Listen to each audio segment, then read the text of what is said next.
ఉత్తరప్రదేశ్ని సుదీర్ఘకాలం పాటు వేధించిన law and order సమస్యలను తీర్చిపడేస్తున్నారు. తీవ్రవాదులు, తీవ్రవాద భావజాలికులు, అరాచకాలు చేసే వాళ్ళని లేపడేస్తున్నారు. అయితే జైలు లేకపోతే మరణం, లేదా ఇంట్లో కాళ్ళు చేతులు ఇరికి కూర్చోవడం. ఇది అక్కడ యోగి ఆదిత్యనాథ్ తీసుకొచ్చిన law and order system.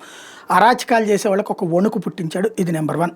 Number 2 వచ్చేటప్పటికి డెవలప్మెంట్. అద్భుతంగా అనేక కంపెనీలు తీసుకొచ్చాడు. భారతదేశంలో ఇప్పుడు టాప్ 5లోకి తీసుకొచ్చేసాడు తన రాష్ట్రాన్ని జిఎస్డిపి గ్రోత్లో. అట్ ద సేమ్ టైం లక్షల కోట్ల పెట్టుబడులు అక్కడికి వస్తున్నాయి. నెంబర్ 3 సంక్షేమం. కేంద్ర ప్రభుత్వం ఇచ్చినటువంటిది ప్రతి ఏరియాకి హాస్పిటల్ కట్టించాడు.